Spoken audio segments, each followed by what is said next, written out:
Sir Lito, hindi kaya ipagmalaki ni Marcos Jr. sa SONA itong pagkakulong nila Marcoleta at Jinggoy at yung Conas na yan? Baka sabihin niya na sa SONA niya. Ewan ko, ang balita, si dating Speaker Martin Romualdez daw kakasuhan. Pero ang tagal-tagal na sasabihin kakasuhan. Wala naman nangyayari hanggang ngayon Ewan ko. Pero wala Baka mauna pa si Sen. Robin ng arestuhin nila. Malamang ako Huwag naman, magiging presidente pa yan. Magiging vice president pa yan. Kasi nauna pa si Barcoleta na nakulong kaysa kay Romualdez. Magkakagulo. Oo. Subukan nila. grave threat yan. Subukan nila. Magkakagulo, grave threat yan. Hindi, magkakagulo. Basta! Walang palalain. Meron akong isang gustong itanong kay Senator Robin. Apo. Kasi nung kailan ba yon? Itong linggo na to, nagsalita ka tungkol doon sa ombudsman. Sinabi ng ombudsman na parang hindi mo yata sila nire-respeto, hindi ka sumasagot. Tunay na opinyon ng taong bayan. Vox Populi. Dito, boses mo ang bida. Sa bawat episode, sisilip tayo sa pulso ng publiko tungkol sa maiinit na usaping pambansa mula politika, pamamahala, hanggang mga isyong direktang nakakaapekto sa buhay ng bawat Pilipino. Layunin ng Vox Populi na maging tulay ng tunay na boses ng bayan. Isang lugar kung saan ang bawat Pilipino ay may espasyo para magsalita, magtanong at makialam. At kayong gabi kami po ang inyong host. Ako po si Jay Guevara. Ako naman po si paring RJ. Ako naman si Master Judea. At ako naman po si Banat Bay. Boss Dada at your service. Ako po si Coach Oli. Ano at their service? At siyempre, Sergio Argo na uy! Uy! Nagkamukha ako ngayon. Uy! Fake news yan. Kamukha. Fake news yan. Pero hindi ka tunog. Kamukha lang. Guess natin. Isa lang. Kamukha, pero hindi makatunog. Tariela. Yun lang. Mamaya, kalma ka lang. Pakilala mo na kung sino yan. Kaya tara na makisali, makisa at makibahagi sa talakayang nagbibigay liwanag sa ating mga pananaw. Ipakita ang inyong opinyon, magtanong at maging bahagi ng pambansang diskurso. Ito ang Vox Populi, ang boses ng bayan. At live tayo ngayon. Live tayo ngayon. So, share nyo na. Ngayon lang mangyayari ito, mga bossing. I-share nyo na. Ngayon lang mangyayari ito. Kakasaya, no? Baka hindi Explain na natin makulit bakit ito. tayo live. Baka huling-huli na ito. Bakit naman? Dalawa ang kasama natin ngayon. Isang napakalupit na political strategist. Oo. Ito, napakalalim ng experience sa politika. Panahon pa ni Marcos to, ha? Oo, Marcos Sr. to. Naabot na, best friend na ni Ninoy Aquino, ha? Best friend. Totoo yan. Oo, so marami na tong napagsilbihan na na mga administrasyon. At syempre, yung kamukha mo. Ayan na. Pakilala mo yan. Kasama natin. Sino yan? Ang Sino mo talaga pakilala mo? naman, ang legit original na Banateros talaga ito. Kasama natin ngayon si Senator Robin Hood Padilla, Vice President. Sorry. At syempre ang ating idol na si Lito Banayo, mainit na political analyst ito. Magandang gabi sa inyong lahat. Dalawa ang kasama natin. Matindi ito. Palagay ko 3 araw to dire-diretso. Itong Hanggang SONA na to. Hanggang SONA na to. Wala talaga. Wala nang tulugan Akala to. yung kama nun, no? Oo. Akala yung kama nun, no? Banat Bay, baka meron kang gusto. Siyempre, pakilala muna natin, Sir Lito. Mag-hi muna sila. Oo, mag-share muna kayo sa ating mga at ang inyong Mga konting Banateros. background lang po. Konting background. Ito, semi-retired na na dumaan sa maraming presidential campaigns. Yun lang. Kingmaker, ha? Kingmaker. Humble. Narinig ko yan yung Kingmaker na yan Oo, narinig ko yan dito sa ating katabi, si Senator Robin Hood Padilla. Ano, Vice? Ay! Assalamualaikum po. Assalamualaikum. Peace be with you. Ako po ay nananatiling masugid na supporter ni Pangulong Rodrigo Roa Duterte at siyempre po tagahanga ni Pastor Apollo Kibuloy. Mainit yan. Baka may magalit yan sa sinabi nyo. Sasabihin na, hindi nyo man lang siya pinagtatanggol. Pero, Simulan na natin doon. Sige. Konting ano na lang. Total, kasi hindi natin nakitaan ng reaction si Senator Robin. Alam naman natin, magino itong ating Pagino idol. yan. Ito. Pero hindi bastos yan, ha? Hindi, basto. Bastos yan, Magino lang. Hindi, bastos din. Minsan. Sasabihin ko pala yung punchline, eh. Oh, sorry. Pero ito, ano po mga reaction nyo patungkol doon sa post ng inyong kasamahan sa industriya?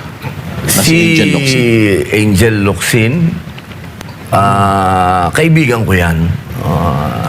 Ang katotohanan sa aming dalawang mag-asawa noong, hindi si Angel yung asawa ko, si Mariel, nung nabalitaan namin yon, isa lang yung sinabi naming dalawa.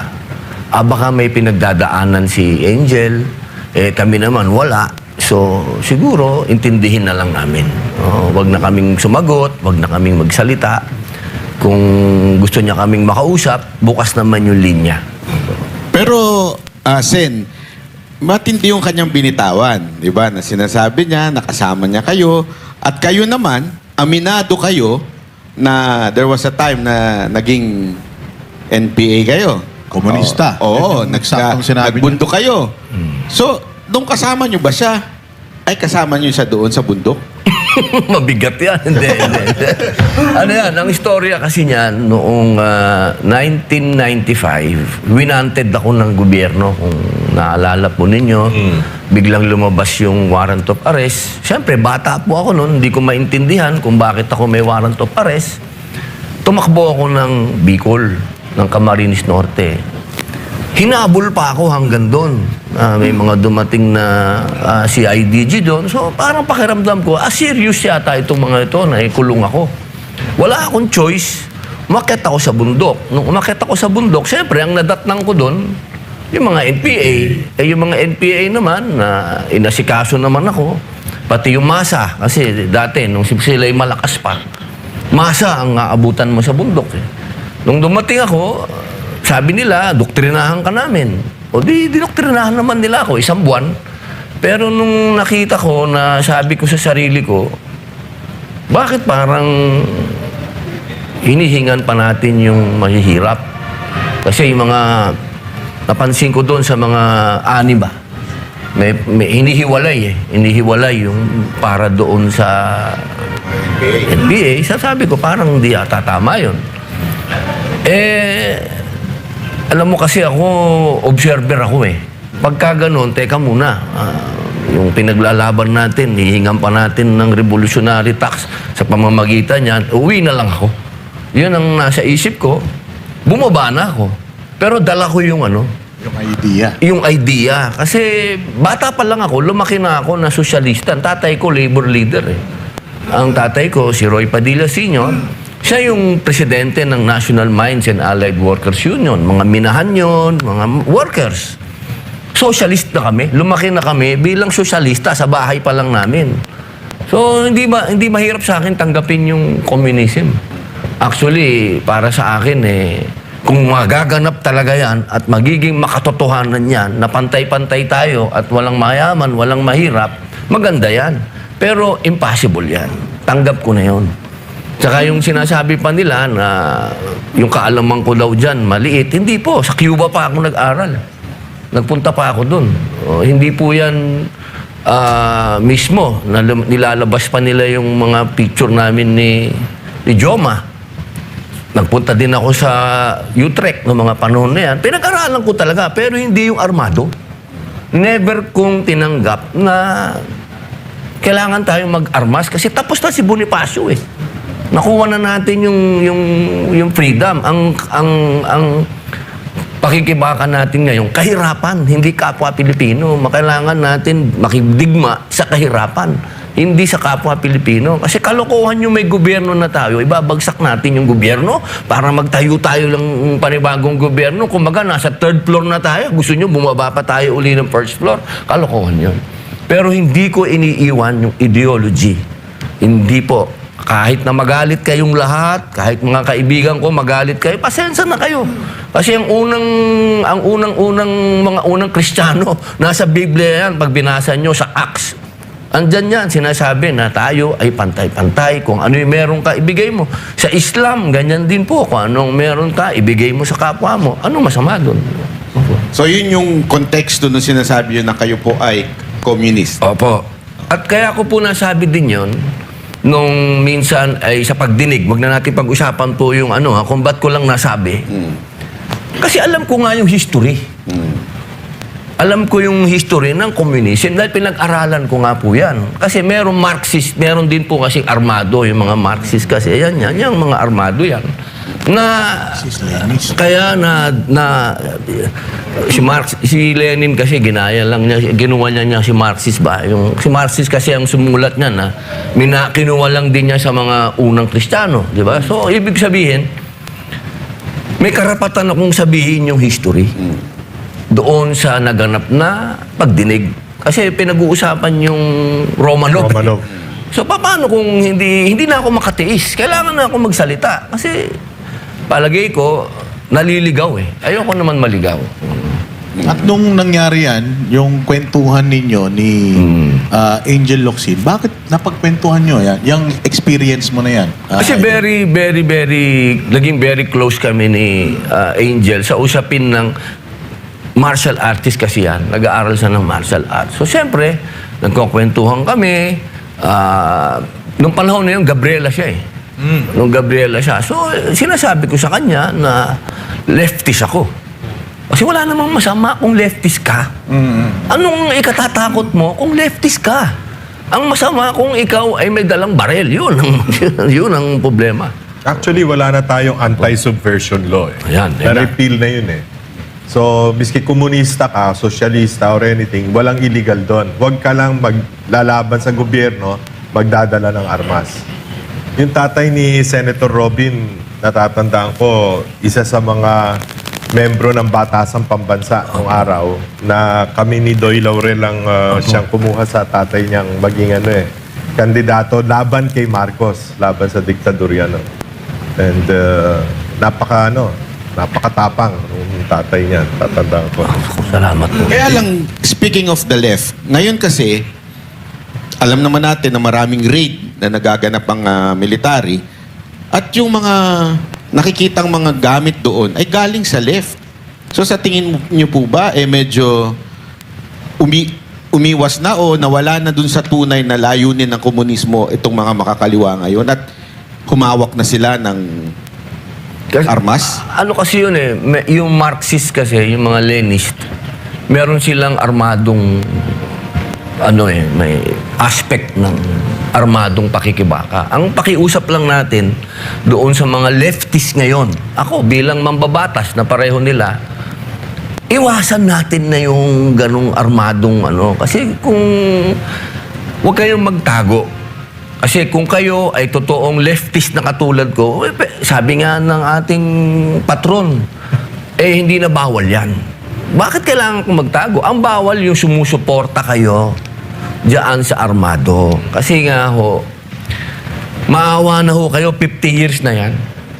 Wala naman nangyayari. Tsaka alam nyo, dito po sa Southeast Asia, tayo na lang po ang may rebellion.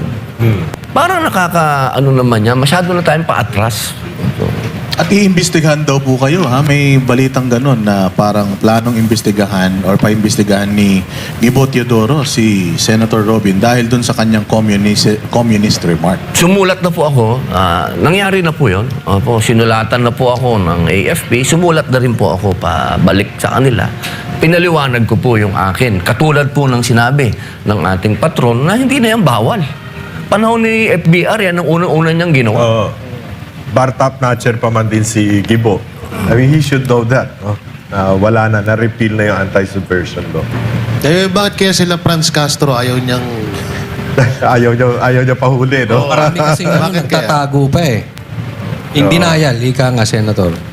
Yun nga po ang pakiusap ko sa kanila. Huwag nilang ikahiya kung ano man yung ideology nila. Ang ikahiya nila, yung hindi man ako nagsasabi na pronta silang ganun, na sumusuporta sa armado, pero kung sila ay totoong leftist, huwag kang mahiya. Isa yan. Proud ka dapat. Isa yan sa mga issue.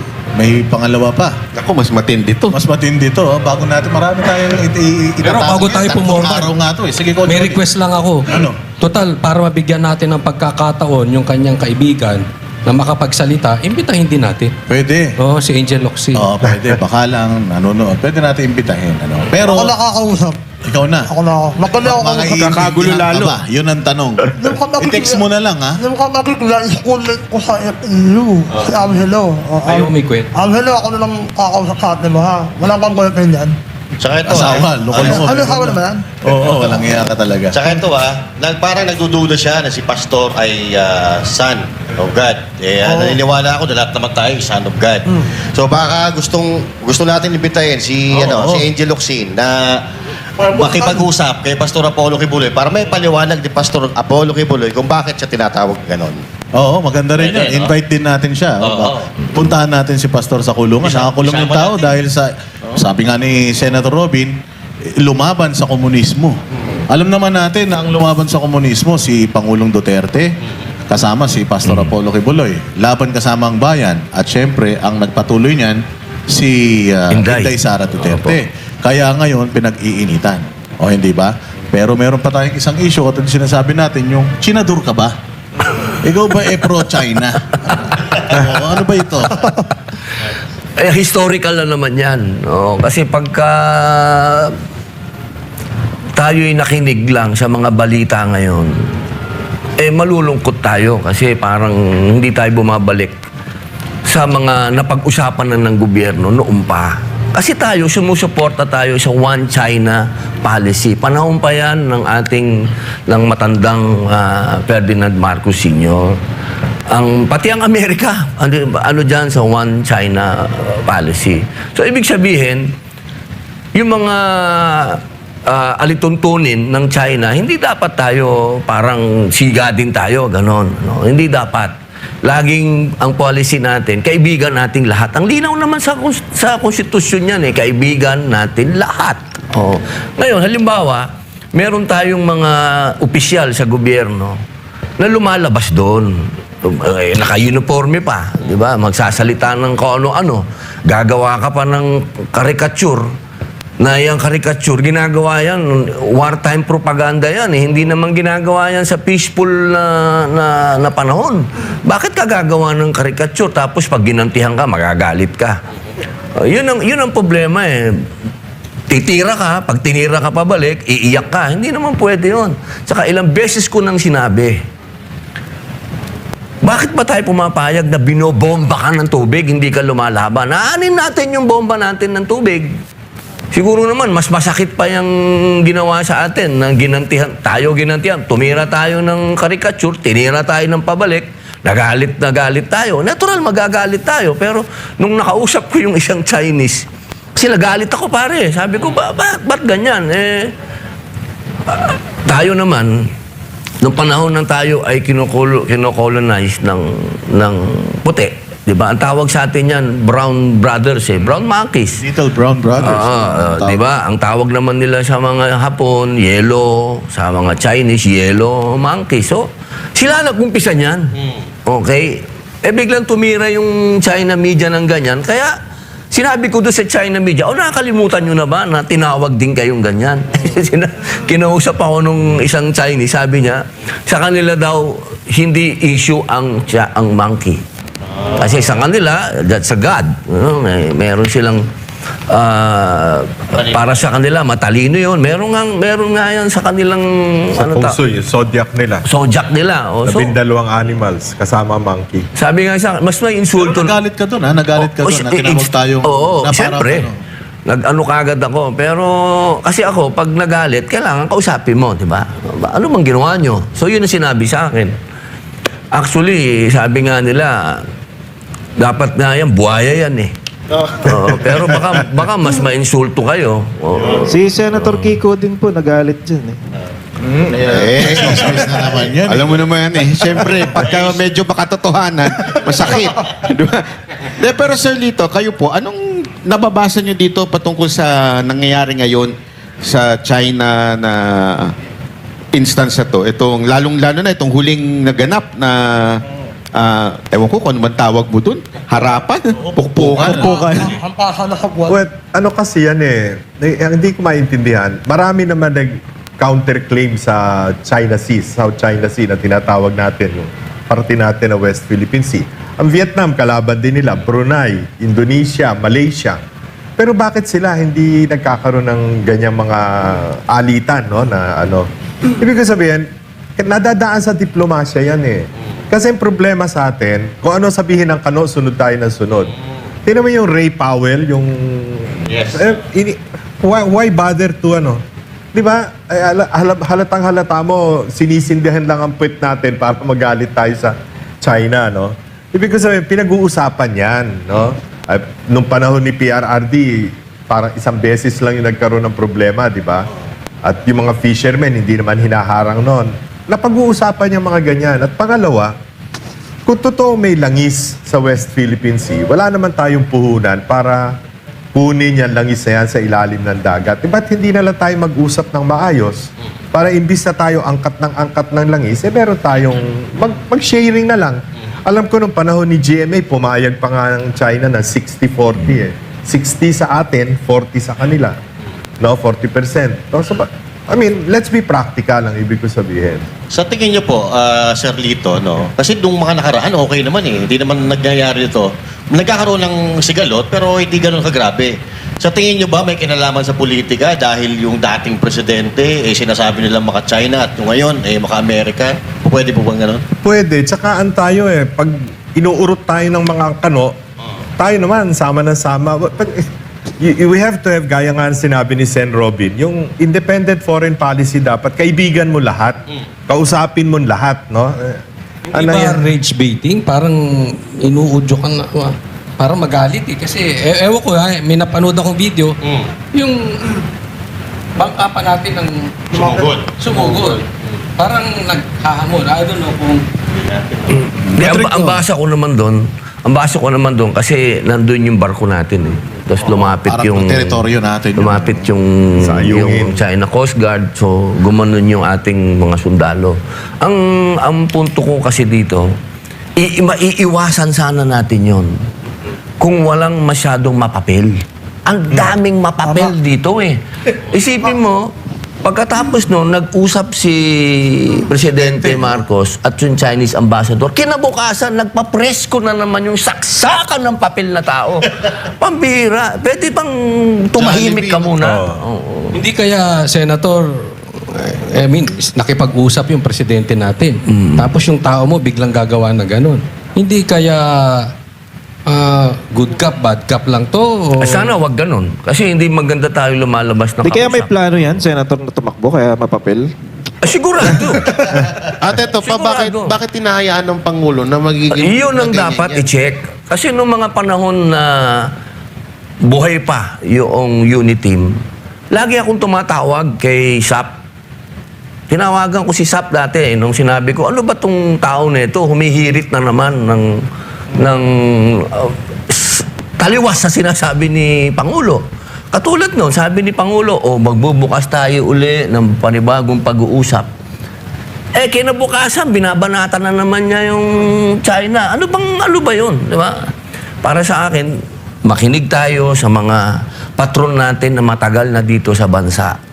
Ekonomiya. Bakit ba ang China walang singalot doon sa ibang sa mga nagkiklaim doon? Kasi ekonomiya na yung pinag-uusapan nila. Nag-uusap sila ng paano tayo makikinabang sa isa't isa. Isipin nyo, pinakamayaman na bansa ang China. Yung tayong kapitbahay, iwan. Di ba, in normal circumstances, pare, pag mayaman yung kapitbahay mo, doon ka makikipagnegosyo pare. Para naman mabatuhan mo man lang ako dyan ng negosyo. Tayo, ayaw natin nun. Kaya lang, Sir Lito, sa palagay ninyo, meron ba pang solusyon ito? At kayo, Sen, may solusyon pa ba itong gulo with China at in the Philippines? Alisin mo yung mapapel. Marami na mapapil. Marami na Hindi, saka, 2020. kaya lalong na galit sa atin ng China nung pinayagan yung mga EDCA bases na nakatapat sa Taiwan. yung sa Lalo, sa Santa Ana, Cagayan, yung airport, tapos yung San Ramon ba yun, sa Isabela. Nakatapat sa kanila yun eh. Ibig sabihin, talagang pinuesto ng KANU doon, panlaban sa kung sakaling ang Vietnam, ang Taiwan eh, pakialaman ng China. Parte naman ng China yun eh. Yun May yung one China policy. Yun dapat hindi dahil lumabas dun eh. Pero Sir Lito, may karapatan ba ang Pangulo na anuhan si mapapel? Parang, uy, tama na yan, stop na yan. May kapangyarihan ba? So, siyempre. Lalong-lalo na, sir, di ba? Under siya ng DOTR. Executive yan. So, ibig sabihin, sa hindi niya, kaya sa hindi niya pagsunod, binabastos niya mismo ang Pangulo. Yun ang lagi kong O sinasabi may direct di ba? Kasi, Senator, sabi nyo, kausap ng presidente, kinabukasan, binanatan. Kinabukasan. Same thing, ano ba sabi ng presidente? Ayaw niya sa impeachment, pero yung anak niya bumoto. Ayaw niya sa EDCA. Ang Sagot ako dyan. Si ang patron na ang makakasagot dyan. Kaya tuloy walang tiwala sa atin ng foreign investors eh. Gusto natin humikayat ng foreign investors. Nakikita nila no, na parang walang out of control, hindi in control ang presidente natin. No? So paano ka makikipagnegosyo sa isang bansa na pabago-bago ang polisiya? No? So yan ang nangyayari. Vietnam, napakalaki na ng foreign investments na lahat ng bansa, pati US, nakalaban nila dati. Tayo, katiting, nakukuha natin foreign investments. Bumagsak pa po. Bagsak. Opo. Sign of weakness talaga yan. So, totoo nga siguro yung sabi-sabi na weak leader. Kasi uunahin mo yung mga nasasakupan mo, lalong-lalo na yung mga tao mo. Pero kung katulad nito, pero di ba may pattern? Actually, tinanong ko yan kay Senator Amy nung in-interview niya ako sa podcast niya. Ang sagot niya talaga, dahil nga daw may sakit na yung kanyang ading, hindi na nakokontrol yung mga tao. Gusto kong tanongin si Sir Lito dito. Sa tingin ba ninyo, out of control si Presidente doon sa nangyayari? Or he is totally in control kaya nangyayari yung mga pangyayari? Well, may mga issue na hindi ako maniniwala na hindi niya alam. Halimbawa, yung paglipat-lipat ng pera sa budget, yung tinondo sa flood control projects na nabinbin tuloy yung mga foreign assisted projects like yung ating subway, yung tren, lahat yun. Dapat yung tren papuntang Bicol, konektado. Yung mga yan, nabinbin lahat yan. Hindi ako maniniwala na hindi niya alam dahil ang nagre-release ng pondo, DBM. At hindi naman nagre-release ng pondo, maski na nasa budget ng DBM, kung walang utos ang presidente. So alam niya yung mga ganon. Nabanggit nga ni Coach Oli, yung sabi niya ayaw niya ng impeachment. Pero unang-unang pumirma no first impeachment si Sandro Marcos, di ba? So how will you make people believe na hands off ka dyan, wala akong pakialam dyan, independent yung Congress? Talagang lokohan ang nangyayari. Pero baka lang ma-misinterpret ng taong bayan. Baka sinasabi na naman, kinakampihan na naman yung China. Kinukundina mo ba, Senator Robin and Sir Lito? Of course. Kinukundina nyo ba yung mga nangyayari dyan? And yung claim ba dyan sa West Philippine Sea, South China Sea, naniniwala ba kayo na atin yan? Siyempre naman. Naniniwala tayo, pero hindi dahilan yan para tayo mag-away. Hindi kasi nakita naman natin nung panahon naman ni Digong, wala namang away yan. Ang kailangan natin dyan, makinabang tayo. Diba? Yun ang kailangan natin dyan. Sabi tayo ng sabing atin yan, pero kung hindi naman tayo nakikinabang, anong klase yun? Kaya nga ang ganda nung sinabi ni Senator Marcoleto, may pinakita siyang mapa, na ito yung mapa na sinasabi ng China na kanila yan. Ang gusto nating mangyari, meron din tayong maipakita na atin din yan. Rehistro natin. Oo, yun ang sinasabi niya. At least maganda yung nililinaw ni Senator Robin ngayon. Kasi ngayon, nung nag-number 1 siya sa senatorial, tapos talagang mataas din siya sa vice president, mukhang tinatarget talaga siya ngayon. Uy. Bawat sabihin niya, ay talagang nilalait ng mga Duterte haters. Diba? Lalong-lalo na itong huling... Si with all due respect. Parang with all due respect nun Pero wala namang respeto. Di ba? Nakakainis Sino yun? Alam niyo- yung mapapel. Naglaway kay Senator. Alam niyo, ba't paborito niya talaga si Senator Robin Hindi, pinapakinggan ko yung kanilang exchange kahapon, yung si Congresswoman Jervy Luistro at si Sen Robin. Ang bilang political strategist nga, ang pasok sa isip ko, napakalayo eh. Si Sen Robin was speaking the language of the masa. At nakaka-connect siya sa taong bayan. Yun namang isa, Maleta. sinasadyang mag-English-English, kunwari palagay ang papel niya, parang matitisod niya si Sen Robin doon sa pag-English-English niya. Wala nakikinig sa kanyang masa. Ang pinakikinggan si Sen Robin. I mean, you need to be able to communicate to your people. And the best way to do it is kung sino yung nakararami, yung masa, yun ang dapat Sir Lito, nakikipag-ano ka. since yan, di ba, nabanggit nyo na yan, yung bang sa tingin ninyong mga bira kay Sen, Robin, lalong-lalo na yung mga high society. High society, high na high yan. Oo, mga high, di ba? Nakaka-apekto kaya ito sa popularity at botante ni Sen Ang Robin? nangyayari, lalo nagkakasimpatya ang tao sa kanya. Ganon din kay Inday Sara, lalo nagkakasimpatya ang tao. Alam mo, pareho ng pagbibigay ng ayuda. Tiningnan ko yung huling Pulse Asia survey, yung June 28 up to July 6 na survey. Makikita mo yung poorest of the poor, yung E, class E, income level. Sumipa doon si ang disapproval rating ni Presidente Bongbong, sumipa ng 74% ang disapproval rating. Yun ang binibigyan ng ayuda eh. So ano ibig sabihin? Una, ang tao, miski na gaano kahirap, alam nila na pera naman namin itong binibigay nyo, binabalik nyo sa amin. Pangalawa, pag pinapipila mo ang tao para sa init ng araw, para lamang makakuha ng 2,000, parang iniinsulto mo yung dignidad niya eh. Parang ginagawa mo silang pulubi. So, imbis na matuwa sa'yo, nagkakaroon ng resentment ang taong bayan. Di ba pareho nung papipilahin mo para sa 20 pesos na bigas? Di ba? Madaling araw pa, pipila na yung senior citizen. Inaapi mo tao nun eh. May namamatay Diba? pa. Oh, may namatay pa. Kasi isa sa mga huling, actually pinaka-latest ito na akusasyon kay Senator Robin, yung ang prosecution daw ay dapat hindi one-sided.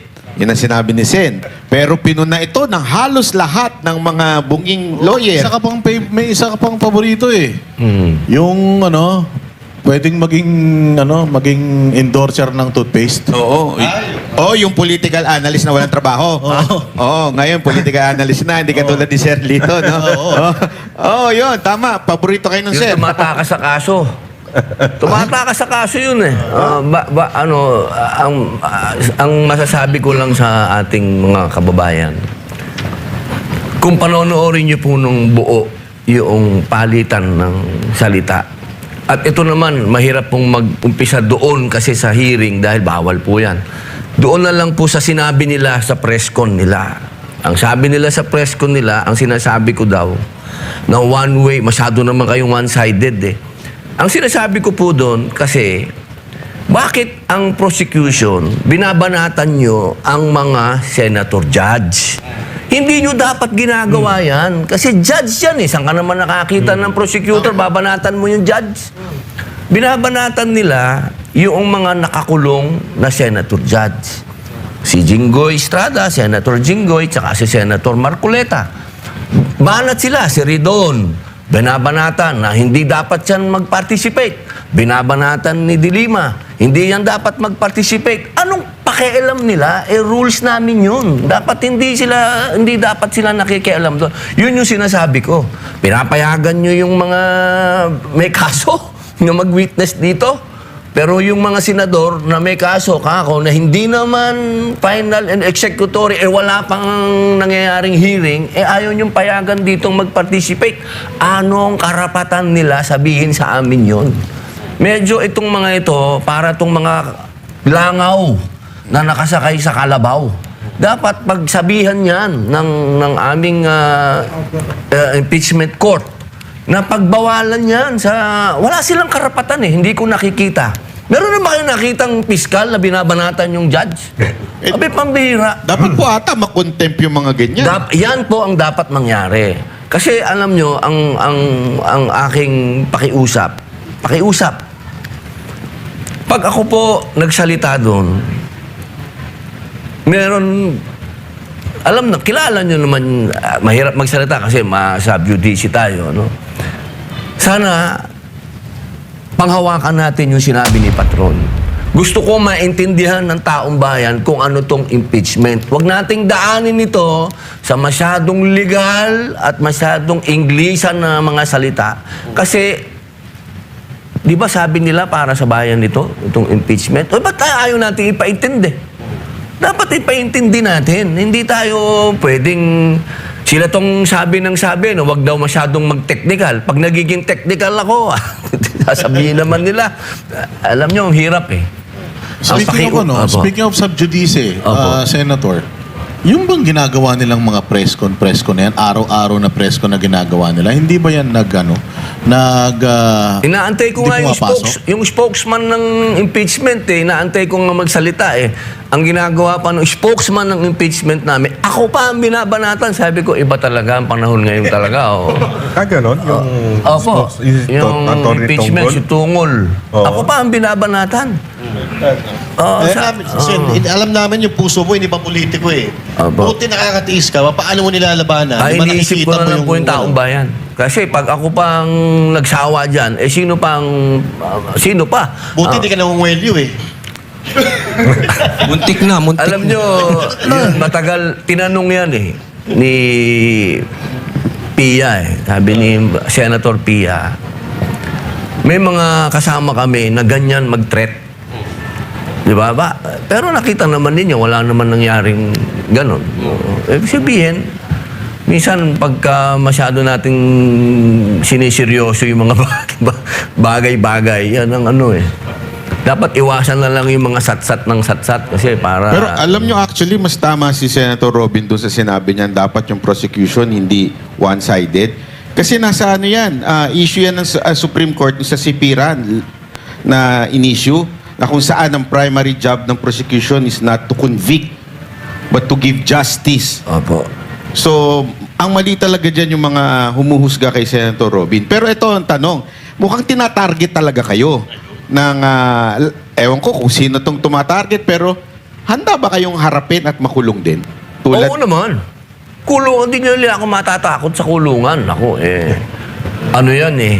Kumbaga, dyan ako nag-Islam, dyan ako nag-Muslim, dyan ako bumait. Hindi ako matatakot dyan. Ang nakakatakot dyan, yung gagawin ka ng kaso. Yun ang ano. Kasi kung ako, nung nakulong ako, inamin ko, talagang siraulo ako ng panahon na yun, dapat ako makulong. Pero pag ikukulong ako ng gawa-gawang kaso, medyo mahirap tanggapin yun. Yung pangungulungan, madali yan eh. Pero yung kinulong ka, nang alam mong hindi mo namang ginawa, ay pambihira yun. Pambihirang... Mukhang senator, yan ang umuugong na balita ngayon, mukhang mauubos kayo. Tila ang nadidinig po natin, isusunod si Senator Cayetano, tapos kayo. Kasi kayo yung mga nagsasalita na ngayon na may sense eh. Hindi lang yung parang pagmamalaki nyo lang na 29 years kayong mambabatas. Yung meron talagang laman. Ika nga. handa naman po tayo dyan. Handa po tayo dyan. Alam nyo, pati kabuhayan namin, tinitira na nan. Pero paano yung boto? Kasi kung mababawasan kayo na mababawasan. Yun nga ang sinasabi ko eh. Bakit itong impeachment court, hinahayaan nila magsalita yung mga prosecutor na gusto nila magbawas sila. Yan ang Ba't sila intention nila nagdidesisyon, ano? Parang sila nagdidesisyon. Oo, tapos gusto nila lumiit yung 2/3. Parang, bakit ganito? Anong ano to? Alam niyo, malaking constitutional crisis ito, ah. Kasi konstitusyon yan eh. Hindi natin pwedeng baguhin ang konstitusyon ng sasabihin ng, halimbawa lang, ano, kasi parang ang dating eh, hihingi sila ng interpretasyon sa Supreme Court. Malabo yun. Kasi kung amendahan natin yung saligang batas, magkaroon tayo ng constitutional assembly, baguhin natin. Hindi pwedeng i-interpret yun na sila mismo lang, sasabihin lang ng Supreme Court. Nabawasan natin yung 2/3. Halimbawa, naging 20 na lang kami. Ilan ba yon? Ilan 2/3 niyan? Sabihin mo na 16. 14 na lang? Ganon? Teka muna naman. Pero Sir Lito, di ba binanggit na yan ni Escudero? Binanggit na rin actually ni Lacson, 16 talaga eh. Ano kaya ang dahilan kung bakit talagang Ipilit pa rin, inuunti-unti sila na ikulong at posible pa bang bumalok? Okay, sa bagay, may bendalo sila. posible pa mong baluktutin yan at gawing mas mababa. Imposible yan. Sabi nga ni Senator, it will create a constitutional crisis. Kasi mawawala ka lang sa pagiging senador kung mamatay ka, kung mag-resign ka, o ma-expel ka. Para mo i-expel ang senador, paano mang kadahilanan, 2/3 vote din eh. So how do you expel Marcoleta, Bato, and Jinggoy? Wala yan. Miski idulog nila sa Supreme Court, ano yan? Miski si Chief Justice Hilario Davides, sinabi na 16, di ba? Sir Lito, Yung mismong gumawa. Oh. Yung mismong gumawa ng konstitusyon. Sir Lito, anong nakikita mong resulta o parang bilang isang strategist? Ano ba to? Bakit ang init-init lagi nila dito sa impeachment na to? Kasi May mga bagay pa dapat unahin. Planado ito, antimano eh. Ito'y conspiracy talaga dahil nga una, walang kandidato ang administrasyon sa 2028. O, kita mo nga, pinakamataas si Vince Dizon, 1%. Di ba? sa hanay nila.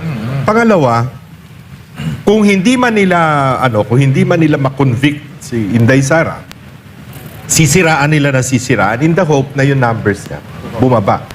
Tumataas pa. Speaking of planado, sa tingin niyo po ba dito, from the beginning, pinagpaplanuhan na talaga nilang wasakin o pabagsakin si BP Sara? From the very beginning. Kaya din ganyan ang galit ni Inday Sara eh. Kasi na-discover niya later na talagang pinroject siya. Kaya siya galit na galit. Kasi she joined in good faith. Aminin naman natin, kung hindi naman pumayag si Inday Sara na magbisi kay BBM, mananalo ba si BBM? Oy, kami ni Banat, ni Bayna kay Isko nun. No? Nung nagsama si Inday Sara at saka si BBM, alam na nating tagilid eh. Pero nandun na tayo. Alam ka naman, iwanan mo yung ano mo, di ba? Bakit naman ako sasama kay BBM, di ba? In the first place, galing ako kay Ninoy, di ba? Para kaya ako sumama kay. Pero kung halimbawa, hindi nagsalita si BP Sara, nanahimik na lang siya, hindi kumontra, sa tingin nyo, hindi... Doon masisira, palagay ko. Doon masisira si Inday Sara. Hindi maaari eh. Siyempre meron... Mababagsakin pa rin talaga. Siyempre may sarili siyang paninindigan eh. Di ba? At nakikita niyo yung pagkakamali. Pag hindi niya sinabi yung paninindigan niya at hindi niya punahin yung pagkakamali, yun ang betrayal of public trust. Di ba? Pero Sir Lito, mukhang nagkamali sila kahit mapabagsak nila si VP Sara Duterte. May Senator Robin pa tayo eh. Patay tayo dyan. Number 1 senador. Number 1 VP. Baka doon papunta. Kaya Pag pala nagkamali pinagsasabay, no? Binabanat. Nagsasabay sila eh. Pala. Pero meron ako narinig nung nakaraan kay Sir Lito.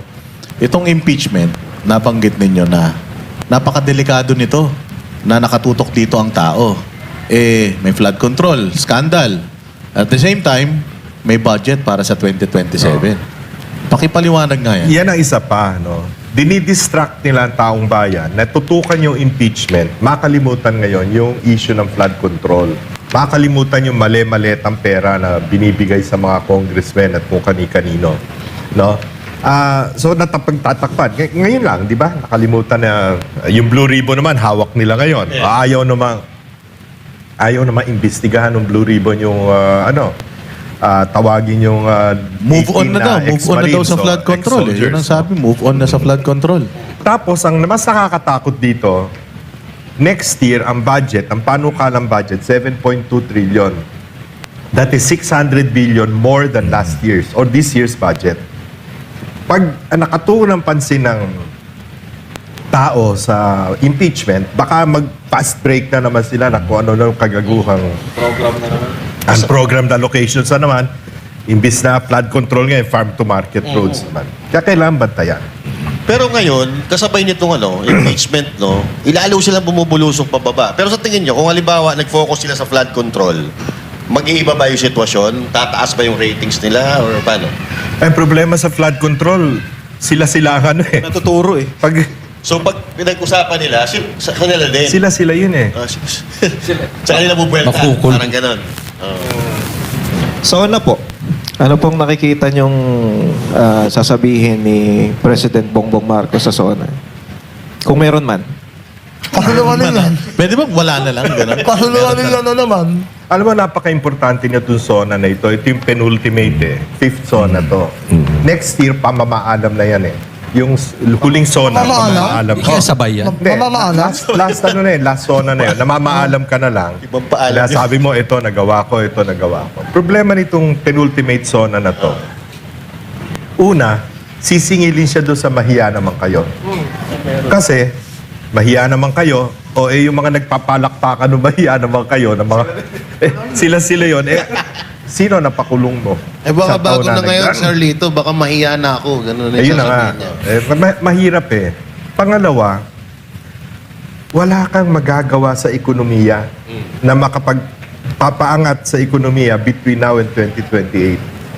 Okay, nandun yung dahil sa gera sa Iran. Pero tingnan mo, yung VAT sa langis, bakit hindi pwedeng bawasan? No? Kung nung araw 60 pesos ang litro ng diesel halimbawa, 12% yan VAT, no? 7 pesos 20 centavos ang VAT. Ngayon, kung halimbawa 80 pesos, magiging 80 times 90 na ngayon. Sir. 90 na ba? 90 times 12%, di nasa 12, mahigit 13 pesos ang nadagdag sa buwis. Yun yung tinatawag na windfall profit. No? So, lumaki pa ang kambyo, ang kahig ng ang kabig ng gobyerno, no? Dahil tumataas ang presyo, dahil yung VAT 12% ng 12% eh. Bakit hindi mo mabahagi man lang sa taong bayan yon para maibsa naman ang hirap nila? Sa Vietnam, ginawa yon. Sa Thailand, ginawa yon. Sa Taiwan, ginawa yon. Tsaka may batas na po doon. Hindi ko alam. May excise tax, di ba? Pinilit kayo ipasa yung excise tax. Hindi nila Hindi naman ginawa. Di ba? Your Honor, Senator, Judge. Robby, kayo po, Honor, please. Natatakot na ako yung tumatawag ng Your Honor. May phobia na. Your Honor, kayo po, ano masasabi ninyo sa panglimang zona ni BBM? Kami sa minority, nagkasundo naman kami na ako, pangalawang beses ko to na hindi naman ako pupunta. So, siguro, maganda dyan yung majority ang matanong ninyo kung anong ine-expect nila. Kasi kami, Bakit? Bakit hindi Wala. ka pupunta, Sen? wala naman ako ma-expect eh. Pwede ba makikain? Gusto ko diretso. Ayaw niyong pumorma doon. Sayang naman yung nakabarong na 20 million na naman ang pagkain doon. Oo, sanay na akong pumorma kahit wala akong itsura. Okay lang. Ano ka ako, Hen? Nga naman. Forma, pero wala yung tura. Agree ako doon. Sir, ay? Gusto ha? Like, gusto? Malamang ipagmamalaki yung UMIC, yung upper middle income class status natin. Kung basta nag-graduate tayo sa middle income status, so upper middle income. Pero nakalulungkot doon, una, it took Vietnam 16 years to get to UMIC, yung upper middle income. Tayo, it took us 50 years bago mag-UMIC, maka upper middle income. Ang Vietnam, ang per capita net income ngayon, lumalabas na $4,950. Almost $5,000. Tayo, $4,820.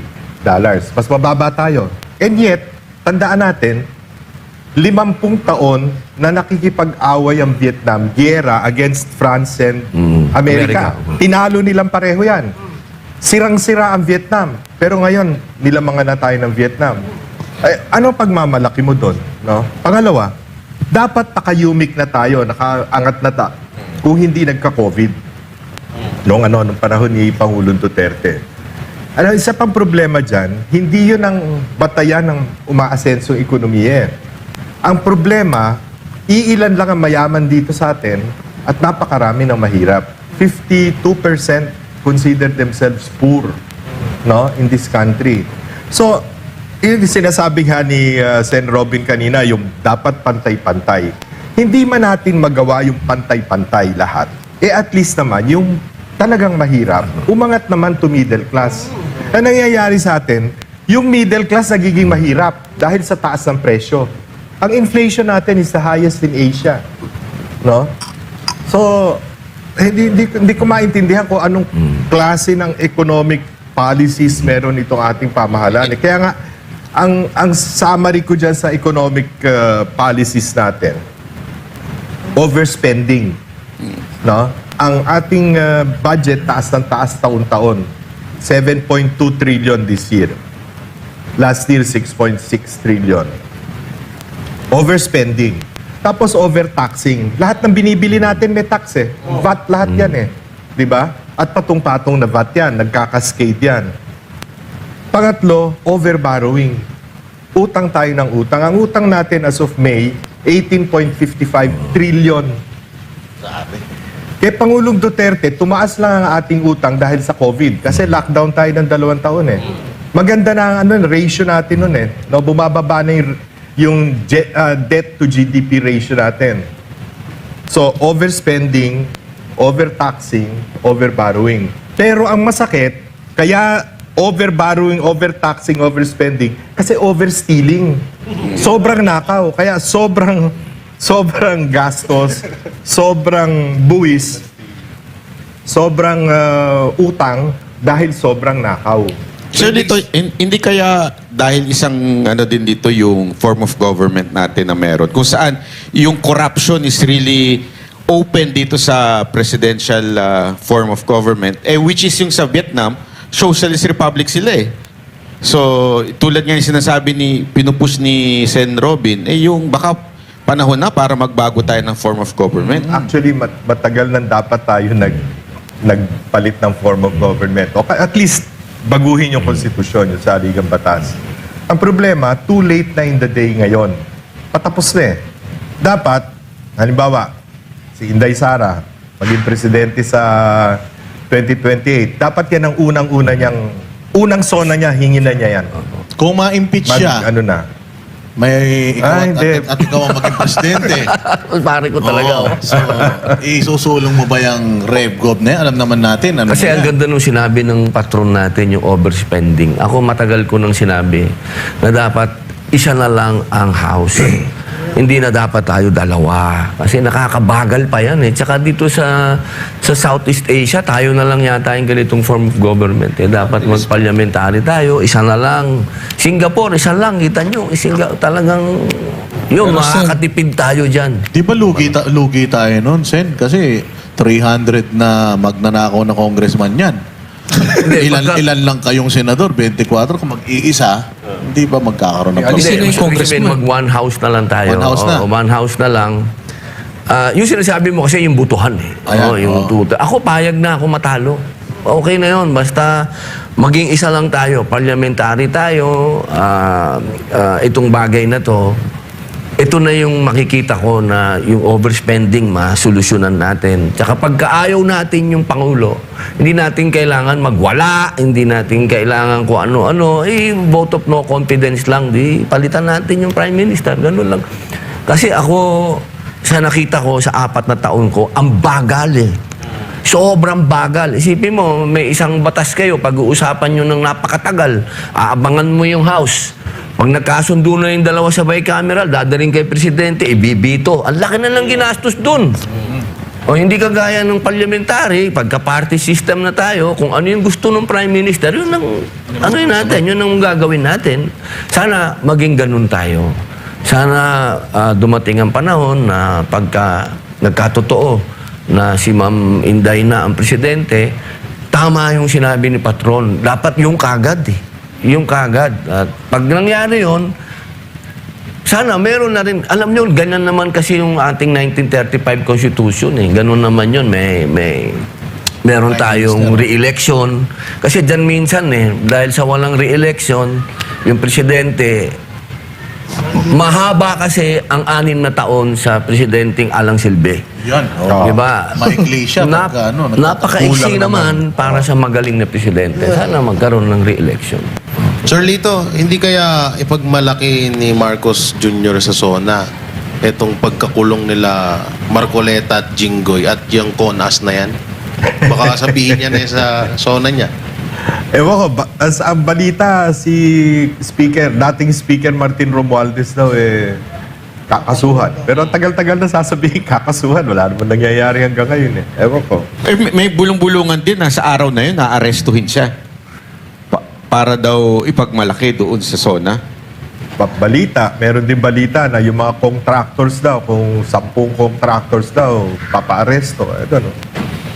Pero wala Baka mauna pa si Sen. Robin ng arestuhin nila. Malamang ako. Huwag naman, magiging presidente pa yan. May vice president pa yan. Kayo na. Kasi nauna pa si Marcoleta na nakulong kaysa kay Romualdez. Magkakagulo. Oo.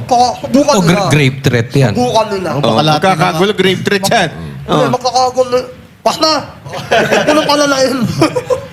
Meron akong isang gustong itanong kay Senator Robin. Apo. Kasi nung kailan ba yon? Itong linggo na to, nagsalita ka tungkol doon sa ombudsman. Sinabi ng ombudsman na parang hindi mo yata sila nire-respeto, hindi ka sumasagot.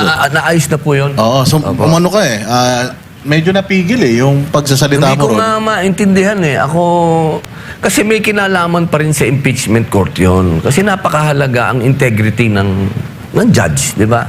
Pagka ganun na ang lumalabas hindi ka sumusunod sa batas, ano karapatan mong maging huwes hindi ka nga sumusunod sa batas?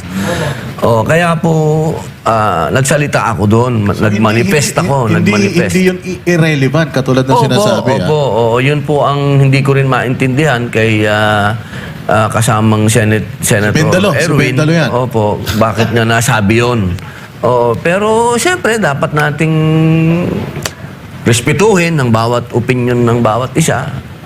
Gusto niya, dalhin na lang daw sa session. Sa Lunes session na. So pag-uusapan namin yan. Ang magandang balita naman po dyan, nagkaintindihan na po kami ng ombudsman at nandun na po sa kanila. At sinabi po nila na nandun nga. Opo. Merong lumalabas ngayon na balita, Senator, na si John Vic Rimulya pinapatugis na raw si Senator Bato de la Rosa.